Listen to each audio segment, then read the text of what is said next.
ಇತ್ತೀಚೆಗೆ ಬಹಳಷ್ಟು ಹೆಣ್ಣು ಮಕ್ಕಳು ಚಾಕ್ಲೇಟ್, ಸ್ವೀಟ್ಸ್, ಮೈದಾ ವಸ್ತುಗಳಾದ ಮೈದಾದಿಂದ ತಯಾರಾದ ಪಿಜ್ಜಾ, ಬರ್ಗರ್, ಔಟ್ಸೈಡ್ ಫುಡ್ ಇಂಥದನ್ನು ತುಂಬ ಜಾಸ್ತಿ ಸೇವನೆ ಮಾಡ್ತಾ ಇದ್ದಾರೆ. ಇದರಿಂದ ಒಂದು ದೊಡ್ಡ ಸಮಸ್ಯೆನ ನಾವು ಕಾಣ್ತಾ ಇದ್ದೀವಿ. ಎಲ್ಲರಿಗೂ ನಮಸ್ಕಾರ. ನಾನು ಡಾಕ್ಟರ್ ಮಹೇಶ್ ಭಟ್, ಆಯುರ್ವೇದಿಕ್ ಫಿಸಿಷಿಯನ್, ಯಲ್ಲಾಪುರ. ಇವತ್ತು ನಾನು ಮಾತನಾಡ್ತಾ ಇರೋ ವಿಷಯ PCOD. ಇದನ್ನು ಪಾಲಿಸಿಸ್ಟಿಕ್ ಓವೇರಿಯನ್ ಡಿಸೀಸ್ ಅಥವಾ ಪಾಲಿಸಿಸ್ಟಿಕ್ ಓವೇರಿಯನ್ ಸಿಂಡ್ರೋಮ್ ಅಂತ ಕರಿತೀವಿ. ಇದು ಒಂದು ಮೆಟಬಾಲಿಕ್ ಅಥವಾ ಹಾರ್ಮೋನಲ್ ಇಂಬ್ಯಾಲೆನ್ಸ್ ಇಂದ ಬರುವಂಥ ಒಂದು ಕಾಯಿಲೆ ಆಗಿದೆ.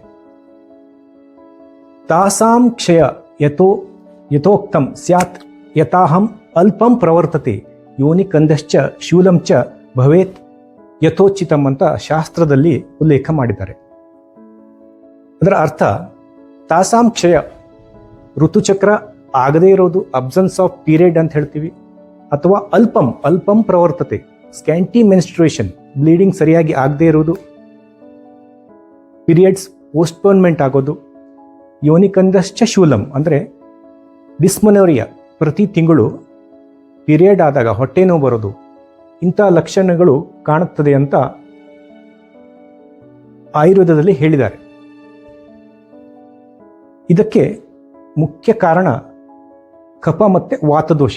ಕಫ ಮತ್ತು ವಾತದೋಷ ವೃದ್ಧಿಯಾಗಿ ರಕ್ತ ಮತ್ತು ಆರ್ಥವ ಧಾತುಗಳ ದೋಷ ಅಂತ ಇದನ್ನು ಪರಿಗಣಿಸ್ತಾರೆ. ಕಫದೋಷ ಜಾಸ್ತಿ ಆದಾಗ ಮೆಟಬಾಲಿಸಮ್ ಅಥವಾ ಚಯಾಪಚಯ ಇಂಬ್ಯಾಲೆನ್ಸ್ ಆಗಿ ಅಗ್ನಿಮಾಂದ್ಯ ಉಂಟಾಗಿ ಜೀರ್ಣಕ್ರಿಯೆಯಲ್ಲಿ ಸಮಸ್ಯೆ ಆಗ್ತದೆ. ಇದರಿಂದ ಆಮ ಉತ್ಪತ್ತಿಯಾಗಿ ಕಾರ್ಬೋಹೈಡ್ರೇಟ್ ಮತ್ತು ಫ್ಯಾಟ್ ಮೆಟಾಬಾಲಿಸಮ್ ಸರಿಯಾಗಿ ಆಗದೆ ಒಬೆಸಿಟಿ ಅಥವಾ ಸ್ಥೂಲಕಾಯ, ವೇಟ್ ಜಾಸ್ತಿ ಆಗಿ ಅಂಡಾಶಯದಲ್ಲಿ ಗಡ್ಡೆ ಆಗ್ತದೆ. ಇದನ್ನು ಸಿಸ್ಟ್ ಅಥವಾ ಪಾಲಿಸಿಸ್ಟ್ ಅಂತ ಹೇಳ್ತಾರೆ. ಇದು ನೋಡಿ, ಇದು ನಾರ್ಮಲ್ ಓವರಿ, ಇದು ಸಿಸ್ಟ್ ಇರುವಂಥ ಓವರಿ. ಇದರ ಜೊತೆಗೆ ಕಫದೋಷದ ಜೊತೆಗೆ ವಾತದ ಇಂಬ್ಯಾಲೆನ್ಸಿಂದ ಋತುಚಕ್ರ ಸರಿಯಾಗಿ ಆಗದೇ ಇರೋದು ಅಥವಾ ಕಾಣಿಸ್ಕೊಳ್ಳದೇ ಇರೋದು, ಮುಂದೆ ಹೋಗೋದು, ಇಂಥ ಒಂದು ಲಕ್ಷಣಗಳು ಕಂಡುಬರುತ್ತೆ. ಅಗ್ನಿಮಾಂದ್ಯ ಉಂಟಾಗಿ ಜೀರ್ಣಾಂಗ ವ್ಯವಸ್ಥೆ ಸರಿಯಾಗದೆ ಆಮ ಅಥವಾ ಟಾಕ್ಸಿನ್ ಉತ್ಪತ್ತಿಯಾಗಿ ಅದು ನಮ್ಮ ಎಲ್ಲ ಚಾನಲ್ಸ್ ಅಥವಾ ಸ್ರೋತಸ್ಸಲ್ಲಿ ಹೋಗಿ ಧಾತುವಿಗೆ ಅಡೆತಡೆಯಾಗಿ ಹಾರ್ಮೋನಲ್ ಇಂಬ್ಯಾಲೆನ್ಸನ್ನು ಉಂಟು ಮಾಡ್ತದೆ. ಈಗ ಹೇಳಿದ ಹಾಗೆ ಇದರ ಮುಖ್ಯ ಲಕ್ಷಣಗಳು ಅನಿಯಮಿತ ಮುಟ್ಟು ಅಥವಾ ಇರ್ರೆಗ್ಯುಲರ್ ಸೈಕಲ್, ಋತುಚಕ್ರ ಸರಿಯಾಗಿ ಆಗದೇ ಇರೋದು ಅಥವಾ ನಿಂತು ಹೋಗುವುದು, ಅಬ್ಸೆನ್ಸ್ ಆಫ್ ಪೀರಿಯಡ್ ಅಂತ ಹೇಳ್ತೀವಿ. ಇದರ ಜೊತೆಗೆ ಅತಿಯಾದ ತೂಕ ಅಥವಾ ಬೊಜ್ಜು ಕಾಣಿಸ್ಕೊಳ್ತದೆ. ಅನಗತ್ಯ ಫೇಶಿಯಲ್ ಹೇರ್, ಅನಗತ್ಯ ಕೂದಲುಗಳು ಮುಖದಲ್ಲಿ ಕಾಣಿಸ್ಕೊಳ್ಳೋದು. ಇದರ ಜೊತೆ ಹೇರ್ ಫಾಲ್, ಕೂದಲು ಉದುರುವುದು, ಇಂಥ ಲಕ್ಷಣಗಳು ಈ ಒಂದು PCODಯಲ್ಲಿ ಉಂಟಾಗ್ತದೆ.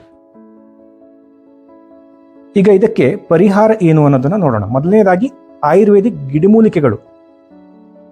PCOD ಕಾಯಿಲೆಗೆ ಆಯುರ್ವೇದದಷ್ಟು ಒಳ್ಳೆಯ ಪರಿಹಾರ ಬೇರೆ ಇತರ ಔಷಧಿಗಳಲ್ಲಿ ಅಥವಾ ಬೇರೆ ಸಿಸ್ಟಮಲ್ಲಿ ಇಲ್ಲ ಅಂತ ಹೇಳ್ಬೋದು ನಾವು. ಯಾಕಂದರೆ ಈ ಕೆಲವೊಂದು ಗಿಡಮೂಲಿಕೆಗಳಾದ ಅಶೋಕ, ಕುಮಾರಿ, ಅದನ್ನು ಅಲೋವೆರಾ ಅಂತ ಹೇಳ್ತೀವಿ, ಲೋದ್ರ, ಶುಂಠಿ, ತ್ರಿಫಲ, ಶತಾವರಿ, ಈ ಥರದ ಕೆಲವು ಹರ್ಬಲ್ ಮೆಡಿಸಿನ್ಸು ಜೀರ್ಣಕ್ರಿಯೆಯನ್ನು ಸರಿ ಮಾಡ್ತದೆ, ಹಾರ್ಮೋನಲ್ ಇಂಬ್ಯಾಲೆನ್ಸನ್ನು ಸಮತೋಲನವನ್ನು ಮಾಡ್ತದೆ. ಇದಲ್ಲದೆ ಇದರಲ್ಲಿ ಆಹಾರ ಕ್ರಮ ಬಹಳ ಮುಖ್ಯ ಆಗಿರ್ತದೆ. ಬಿಸಿಯಾದ ತಾಜಾ ಊಟವನ್ನು ಮಾಡಬೇಕು.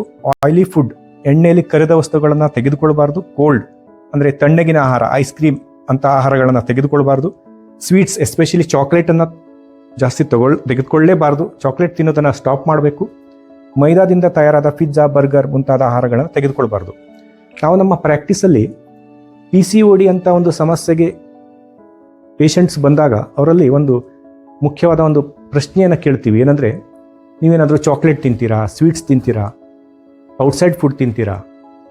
ಇದನ್ನು ಕೇಳಿದಾಗ 90% ಹೆಣ್ಣು ಮಕ್ಕಳು ಹೌದು ಅಂತ ಒಪ್ಕೊಂಡ್ಬಿಡ್ತಾರೆ. ಸೊ ಇದಕ್ಕೆ ಮುಖ್ಯ ಕಾರಣ ಈ ಒಂದು ಲೈಫ್ ಸ್ಟೈಲ್ ಅಥವಾ ಜೀವನ ಶೈಲಿ.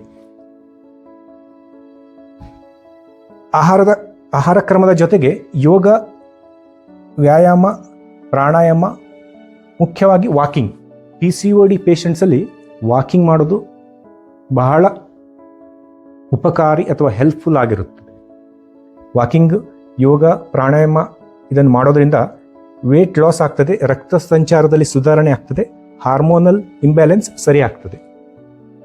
ಕೆಲವು ಯೋಗಾಸನಗಳಾದ ಬದ್ಧ ಕೋನಾಸನ, ಮಾಲಾಸನ, ಭುಜಂಗಾಸನ, ಸೇತುಬದ್ಧಾಸನ ಮತ್ತು ಧನುರಾಸನ, ಈ ಕೆಲವೊಂದು ಆಸನಗಳು ಕೂಡ ಇದರಲ್ಲಿ ಉಪಯುಕ್ತಕಾರಿಯಾಗಿರುತ್ತದೆ.